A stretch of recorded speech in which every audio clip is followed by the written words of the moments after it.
अस्सलाम वालेकुम, आदाब। मैं हूं खलील फरहाद। मेरे साथ देखिए वर्ल्ड न्यूज़। शुरुआत करते हैं हेडलाइंस से।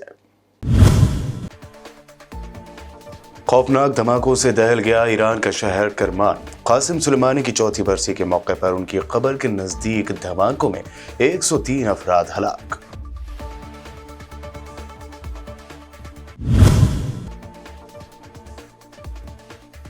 लेबनान में इसराइल ने की एयर स्ट्राइक। हसन नसरुल्लाह की तकरीर के चंद घंटे बाद ही इसराइली कार्रवाई में हिजबुल्लाह के अहम ओहदेदार समेत 4 अफराद का किया गया कत्ल।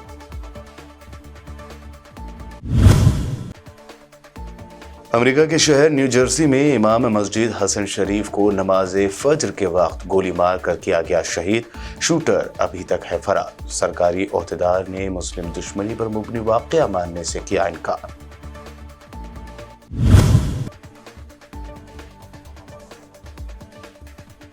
हिंदुओं के भगवान राम को नॉन वेजिटेरियन बताने वाले एनसीपी लीडर जितेंद्र औहार ने मांगी माफी। बयान पर हुआ था खूब हंगामा।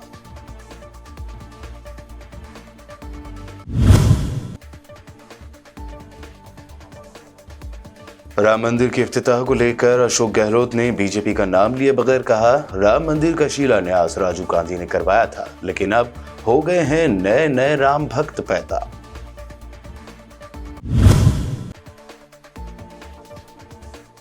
और कांग्रेस ने खेला मास्टर स्ट्रोक। आंध्र प्रदेश की बदलेगी सियासत। वाईएस शर्मिला ने ज्वाइन की कांग्रेस। कहा, राहुल गांधी को पीएम बनते देखना मेरे वालिद का था ख्वाब।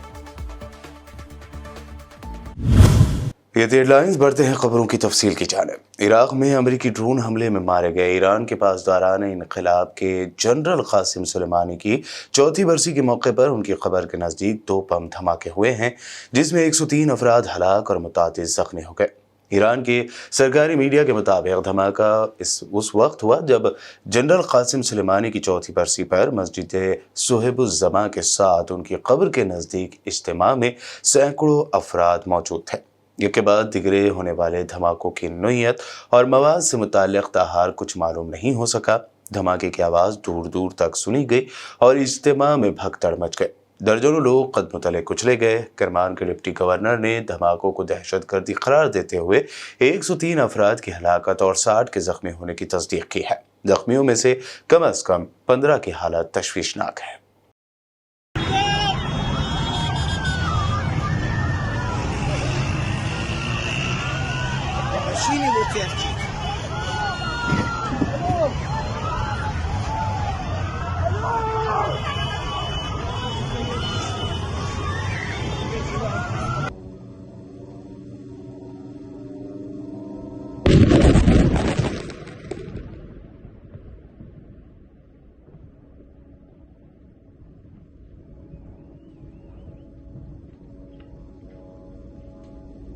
ईरान में करमान धमाके के बाद एक रोज़ा कौमी शोक का ऐलान किया गया है, जबकि दुश्मन से बदला लेने का अज़्म ज़ाहिर किया गया। गैर मुल्की मीडिया रिपोर्ट्स के मुताबिक ईरानी सुप्रीम लीडर अली ख़ामनेई ने एक बयान में कहा है कि दहशतगर्द हमले का सख्त जवाब दिया जाएगा। आयतुल्लाह अली ख़ामनेई ने इस वाक़े की मजम्मत करते हुए धमाकों में मुलव्विस दुश्मन को सख्त जवाब देने का अहद किया है। ख़ामनेई ने कहा कि करमान को हिला देने वाले दहशतगर्दाना हमले का सख्त जवाब दिया जाएगा। ईरानी सदर इब्राहिम रईसी ने भी ऐलान किया कि हम करमान में दहशतगर्द हमले में मुलव्विस दुश्मन से बदला लेंगे। लेबनान के इलाके नाकुरा में हिजबुल्लाह के एक अहम ओहदेदार हुसैन यज़बक और उनके 3 साथी एयर स्ट्राइक में मारे गए हैं। हिजबुल्लाह ने एक बयान में साउथ लेबनान में रहनुमा हुसैन यज़बक समेत अपने 4 अरकान के कत्ल का ऐलान किया। उन्होंने बताया कि दीगर 3 मरने वालों में इब्राहिम अफीफ, हादी अली रज़ा और हुसैन अली मोहम्मद गज़ारा शामिल हैं। ये वाक़या लेबनानी हिजबुल्लाह के सेक्रेटरी जनरल हसन नसरुल्लाह की तकरीर के चंद घंटे बाद सामने आया है। गजा में सरकारी मीडिया के दफ्तर ने बुध के रोज़ तस्दीक की है कि इसराइली काबिज़ फ़ौज ने गजा की पट्टी पर 45,000 से ज़्यादा मिसाइलों और बमों से बमबारी की, जिनका वज़न 65,000 टन से ज्यादा धमाका खेज मवाद जितना था, जो 3 एटम बमों के वजन और ताकत से ज्यादा है। दफ्तर की तरफ से जारी बयान की कॉपी के हवाले से फ़लस्तीनी मीडिया ने कहा कि इजरायली काबिज वॉरप्लेन्स ने जामे नस्ल कुशी की जंग के दौरान गजा की पट्टी पर 45,000 से ज्यादा मिसाइल और दोहैकल बम गिराए, जिनमें से कुछ का वजन 2,000 पाउंड था। अमेरिका के शहर न्यू जर्सी के एक इलाके में इमाम मस्जिद हसन शरीफ को नमाज फजर के वक्त मस्जिद के बाहर गोली मारकर शहीद कर दिया गया है। अभी तक अमेरिकी पुलिस दहशतगर्दी में मुलविस किसी शख्स को गिरफ्तार नहीं कर सकी है। अलबत्ता अटॉर्नी जनरल ने इसे मुस्लिम दुश्मनी का वाक़या तस्लीम नहीं किया है। Essex county prosecutor Ted Stephen ने इस वाक़े पर न्यूज़ कॉन्फ्रेंस में यह बात बताई। खबर है कि फजर के वक्त गोलियों का निशाना बनने पर इमाम मस्जिद को अस्पताल मुंतकिल किया गया, मगर वो जान पर ना हो सके और सपहर के वक्त शहीद हो गए। अमेरिकी अटॉर्नी जनरल मैट प्लेटिकन ने इस बारे में अपनी फाइंडिंग्स का ऐलान करते हुए कहा कि सिक्योरिटी हुक्काम अभी गोलियां मारने वाले शूटर को तलाश कर रहे हैं, ताहम कोई ऐसे कई शवाहिद नहीं मिले हैं कि ये वाक़या मुस्लिम दुश्मनी की वजह से पेश आया है।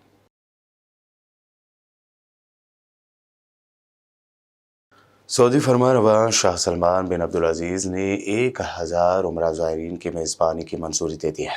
गैर मुल्की ज़राए अबलाग के मुताबिक ये उमरा ज़ायरीन ख़ादिम हरमैन शरीफैन शाह सलमान बिन अब्दुल अजीज़ के मेहमान होंगे और उन्हें वज़ारत इस्लामी उमूर दावत व इरशाद के तहत मदऊ किया जाएगा। अरब मीडिया का इस हवाले से कहना है कि मेहमानों में वो शख्सियात शामिल होंगी जिन्होंने इस्लाम और मुसलमानों की नुमाया खिदमत के अलावा इंतहा पसंदी और दहशतगर्दी के खात्मे के लिए काम किए होंगे। दूसरी जानिब सऊदी अरब के शाह सलमान बिन अब्दुल अजीज़ ने मुतादिद फरमान जारी करके कई शाही शख्सियात और दिगर हुकाम को नई जिम्मेदारियां सौंप दी हैं। सऊदी अरब में मौसमियात के कौमी मरकज़ ने आइंदा 24 घंटों के दौरान मक्का मुकर्रमा रीजन के 4 शहरों में बारिश की पेशगोई की है। गैर मुल्की ज़राए अबलाग के मुताबिक सऊदी अरब के मरकज़ बराह मौसमियात के बयान में कहा गया है कि जुमेरात को मक्का रीजन में जिद्दा, राबिक, बहरा और खलीस में हल्की बारिश हो सकती है। बारिश के हवाले से एहतियाती तदाबीर इख्तियार करने की हिदायत जारी की गई हैं और इस बारे में SMS के जरिए अलर्ट किया गया है। महकमे शहरी दिफा के मुताबिक बारिश के दौरान तमाम लोग एहतियाती तदाबीर इख्तियार करें और मौसम के हवाले से ताज़ा तरीन अपडेट्स के लिए सरकारी ज़राए पर इन्हिसार करें। जापान में 7.6 शिद्दत के ज़लज़ले की वजह से अमवात की तादाद बढ़कर 81 हो गई है, जबकि 51 अफराद ताहाल लापता है। गैर मुल्की खबर रसाई एजेंसी जिन्वा के मुताबिक मुकामी हुकाम ने बताया है कि वस्ती जापान और उसके आसपास के इलाकों में शदीद ज़लज़ले की वजह से दर्जनों इमारतें तबाह हो गई, सड़कों पर गहरी दरारें और रिहायशी इलाके में आग भड़क उठी, जिसकी वजह से अमवात की तादाद बढ़कर 81 हो गई। अब भी 51 अफराद लापता हैं, जबकि 36,000 घर बिजली से महरूम हो गए हैं।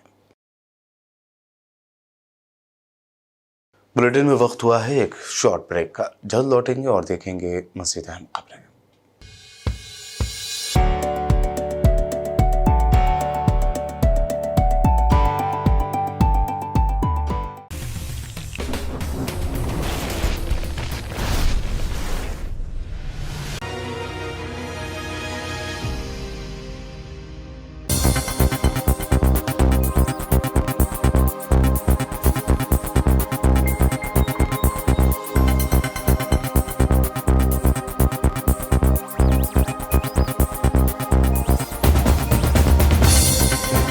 ब्रेक के बाद आगे बढ़ते हैं और अब देखते हैं मज़ीद अहम खबरें।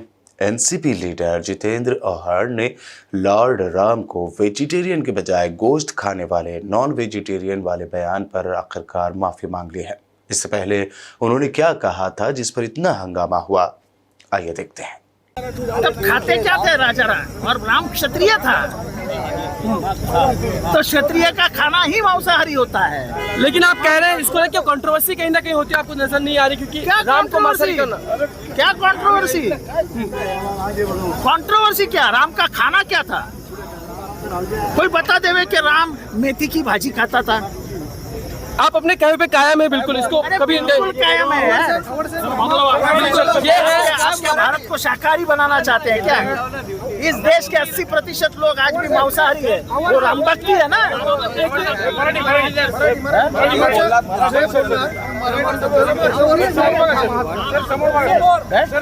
सर तुम्ही जे वक्तव्य 22 जनवरी को अयोध्या में राम मंदिर में बड़ा प्रोग्राम हो रहा है इनॉग्रेशन का। ऐसे में बीजेपी खूब तैयारियां भी कर रही हैं। इस पर राजस्थान के साबिक सीएम और सीनियर कांग्रेस लीडर अशोक गहलोत ने बयान दिया है। उन्होंने बीजेपी का नाम लिए बगैर इस प्रोग्राम को लेकर सियासत करने का इल्जाम लगाया। अशोक गहलोत ने कहा कि राम मंदिर का शिलान्यास राजीव गांधी ने करवाया था, लेकिन सियासत करने के लिए नए नए राम भक्त पैदा हो गए हैं। उन्होंने कहा कि आज मल्लिकार्जुन खड़गे और राहुल गांधी से बातचीत होगी। उन्होंने कहा कि राम मंदिर पर इलेक्शन जीतने के लिए बालाकोट की तरह पॉलिटिक्स हो रही है। अशोक गहलोत ने बीजेपी का नाम लिए बगैर कहा कि ये लोग धर्म का फायदा उठा रहे हैं। धर्म लोगों की कमजोरी है। गहलोत ने कहा कि देश में खतरनाक खेल चल रहा है। शिवसेना यूपीटी लीडर संजय राउत ने एक मर्तबा फिर राम मंदिर पर अपनी बात कही है। अभी तक मंदिर के इनॉग्रेशन का दावतनामा न मिलने पर बीजेपी पर तनकीद करने वाले संजय राउत का कहना है कि अगर कांग्रेस को अयोध्या का इनविटेशन मिलता है तो उसे इसमें जाना चाहिए। संजय राउत ने आगे कहा कि जल्द ही इंडिया अलायंस में शामिल सभी पार्टियां वीडियो कॉन्फ्रेंसिंग के जरिए एक मीटिंग करेंगे और इसमें कन्वेनर और सदर के ओहदे की जिम्मेदारी किसको दी जाएगी, इस पर बातचीत होगी। आंध्र प्रदेश के साबिक सीएम वाईएस राजशेखर रेड्डी की बेटी और मौजूदा सीएम जगनमोहन रेड्डी की बहन वाईएस शर्मिला ने कांग्रेस ज्वाइन कर लिया है। कांग्रेस के कौमी सदर मल्लिकार्जुन खड़गे और एमपी राहुल गांधी की मौजूदगी में उन्होंने कांग्रेस पार्टी की मेंबरशिप हासिल की। शर्मिला के कांग्रेस में शामिल होने से पार्टी को यानी कांग्रेस को आंध्र प्रदेश में मजबूती मिलेगी। शर्मिला ने कांग्रेस में शामिल होते ही अपनी पार्टी वाईएसआर तेलंगाना को भी कांग्रेस में मर्ज यानी जम करने का ऐलान कर दिया। शर्मिला ने कहा कि मेरे वालिद का ख्वाब था कि राहुल गांधी पीएम बने। मुझे खुशी है कि मैं इसके लिए काम करूंगी। शर्मिला ने मजीद कहा कि उन्हें ईसाई होने के नाते मणिपुर वायलेंस की वजह से बहुत दुख हुआ है। अगर सेकुलर पार्टी इख्तिदार में नहीं होगी तो ऐसा ही होगा। రాజశేఖర రెడ్డి గారి కళ ఏ కళ అయితే రాజశేఖర రెడ్డి గారు రాహుల్ గాంధీని ప్రధానమంత్రిని చేయాలి అని మనస్ఫూర్తిగా కోరారో అది నెరవేర్చడానికి రాజశేఖర రెడ్డి గారి బిడ్డ మనస్ఫూర్తిగా పనిచేస్తుంది। కాంగ్రెస్ పార్టీ రాజశేఖర రెడ్డి బిడ్డ మీద నమ్మకం ఉంచి తెలంగాణలో వైఎస్ఆర్ తెలంగాణ పార్టీ చేసిన త్యాగాన్ని గౌరవించి ఈ రోజు రాజశేఖర రెడ్డి బిడ్డను కాంగ్రెస్ పార్టీలోకి ఆహ్వానించడం జరిగింది। ఆ ఆహ్వానాన్ని మేము మనస్ఫూర్తిగా స్వీకరిస్తూ కాంగ్రెస్ పార్టీలో ఈ రోజు విలీనమవుతున్నాం। ఈ రోజు నుంచి కాంగ్రెస్ పార్టీ ఏ బాధ్యత మా మీద ఉంచినా ఆ బాధ్యతను విశ్వాసంతో సంపూర్ణంగా నెరవేర్స్తామని నాతో పాటు వైఎస్ఆర్ తెలంగాణ పార్టీ నాయకులందరూ కూడా మనస్ఫూర్తిగా మాటిస్తున్నాం। दिल्ली के सीएम अरविंद केजरीवाल ने बीजेपी पर इल्जाम लगाया कि भाजपा उन्हें गिरफ्तार करना चाहती है। फर्जी मुकदमों से मेरी ईमानदारी पर चोट लगाना वो चाहते हैं। शराब घोटाला, पिछले 2 साल से ये शब्द आपने कई बार सुना होगा। 2 साल से बीजेपी की सारी एजेंसीज कई रेड मार चुकी हैं, कई लोगों को गिरफ्तार कर चुकी हैं, लेकिन अभी तक एक भी पैसे का हेरफेर कहीं नहीं मिला। कहीं से एक भी पैसा नहीं मिला। अगर भ्रष्टाचार वाकई हुआ है तो इतने करोड़ों रुपए गए कहां? क्या सारा पैसा हवा में गायब हो गया? सच्चाई यह है कि किसी तरह का कोई भ्रष्टाचार हुआ ही नहीं। अगर होता तो पैसा भी मिलता। ऐसे फर्जी केस में आम आदमी पार्टी के कई नेताओं को इन्होंने अभी तक जेल में रखा हुआ है। किसी के भी खिलाफ कोई सबूत नहीं है, कुछ साबित नहीं हो रहा, खुलेआम गुंडागर्दी चल रही है, किसी को भी पकड़ के जेल में डाल दो। अब बीजेपी मुझे गिरफ्तार करना चाहती है। मेरी सबसे बड़ी संपत्ति, मेरी सबसे बड़ी ताकत मेरी ईमानदारी है। झूठे आरोप लगा के, फर्जी सम्मन भेज के ये मुझे बदनाम करना चाहते हैं, मेरी ईमानदारी पे चोट करना चाहते हैं। इन्होंने मुझे सम्मन भेजे हैं। मेरे वकीलों ने मुझे बताया कि ये सम्मन गैर कानूनी है। क्यों गैर कानूनी है? ये मैंने इनको विस्तार से लिख के भेजा है। मैंने बताया है कि उनके सम्मन कैसे गैर कानूनी है, लेकिन उन्होंने मेरी एक भी बात का जवाब नहीं दिया। इसका मतलब उनके पास मेरी बातों का जवाब नहीं है। इसका मतलब वे भी मानते हैं कि उनका नोटिस गैरकानूनी है। क्या मुझे एक गैरकानूनी समन का पालन करना चाहिए? अगर कानूनी रूप से सही समन आएगा तो मैं पूरा सहयोग करूंगा। आम आदमी पार्टी लीडर प्रियंका कक्कर ने प्रेस कॉन्फ्रेंस करते हुए दावा किया कि पीएम मोदी को करप्शन और क्राइम से कोई परेशानी नहीं है। वो करप्ट लीडरों को भाजपा में शामिल होने के बाद मिनिस्टर बना देते हैं। एक बात और है कि आप देखेंगे कि मोदी जी को करप्शन से कोई प्रॉब्लम नहीं है, मोदी जी को अपराध से भी कोई प्रॉब्लम नहीं है। आप भाजपा का चाल चरित्र चेहरा देखिए, जो जितना बड़ा अपराधी वो उतना ही बड़ा पदाधिकारी। अजीत पवार को मोदी जी 70,000 करोड़ का घोटालेबाज बुलाते थे और उनको फिर वित्त मंत्रालय दे दिया भाजपा में शामिल होने के बाद, और ईडी के सारे केसेस खत्म हो गए। छगन भुजबल का एग्जाम्पल बहुत रीसेंट है। ईडी ने कोर्ट में कहा फाइलें खो गई और केस वापस ले लिया गया जब छगन भुजबल भाजपा में शामिल हो गए। शुभेंदु अधिकारी, हिमंत बिस्वा शर्मा, ये लिस्ट बहुत लंबी है और आप भी जानते हैं। तो हम फिर से यही कहेंगे कि unlike the BJP, we are law abiding citizens, we believe in the rule of law, and but the BJP is in for a shock अगर उनको लगता है कि हम उनके षड्यंत्र या प्रोपोगंडा के आगे झुक जाएंगे। बुलेटिन के आखिर में हेडलाइंस पर डालते हैं एक और नजर। खौफनाक धमाकों से दहल गया ईरान का शहर करमान। कासिम सुलेमानी की चौथी बरसी के मौके पर उनकी कब्र के नजदीक धमाकों में 103 अफराद हलाक।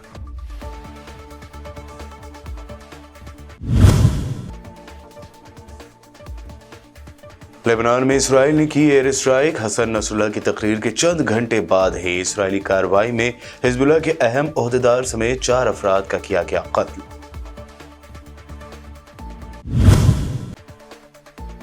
अमेरिका के शहर न्यू जर्सी में इमाम मस्जिद हसन शरीफ को नमाज फज्र के वक्त गोली मारकर किया गया शहीद।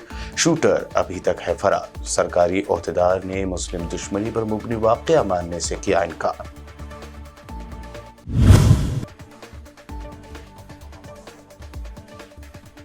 हिंदुओं के भगवान राम को नॉन वेजिटेरियन बताने वाले एनसीपी लीडर जितेंद्र औहार ने मांगी माफी। बयान पर हुआ था खूब हंगामा।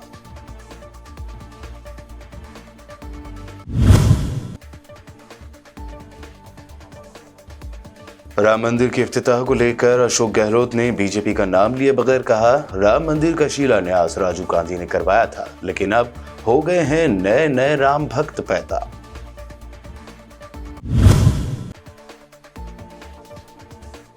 और कांग्रेस ने खेला मास्टर स्ट्रोक। आंध्र प्रदेश की बदलेगी सियासत। वाईएस शर्मिला ने ज्वाइन की कांग्रेस। कहा, राहुल गांधी को पीएम बनते देखना मेरे वालिद का था ख्वाब।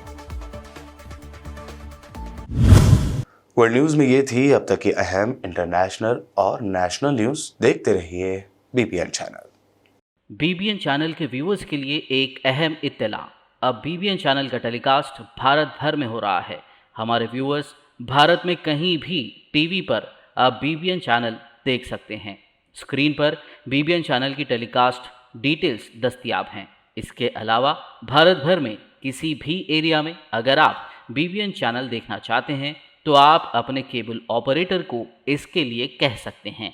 आपकी डिमांड पर वो ज़रूर बीबीएन चैनल टेलीकास्ट करेंगे, क्योंकि बीबीएन एक फ्री टू एयर चैनल है। इसके लिए आपको सिर्फ हमारे दिए गए नंबर पर केबल ऑपरेटर से कॉल या व्हाट्सएप पर मैसेज करवाना है। हम आपके केबल ऑपरेटर तक बीबीएन चैनल पहुंचा देंगे, जिससे वो आपके एरिया में टेलीकास्ट कर सकते हैं। इसके लिए चैनल की हमारी पूरी टीम लगातार काम कर रही है ताकि आप तक बीबीएन चैनल को पहुंचाया जाए। इसके अलावा बीबीएन चैनल को भारत भर में रिपोर्टर्स की ज़रूरत है। अगर आप सहाफ़ी हैं और बीबीएन चैनल से जुड़ना चाहते हैं तो आप भी दिए गए नंबर पर रब्त कर सकते हैं।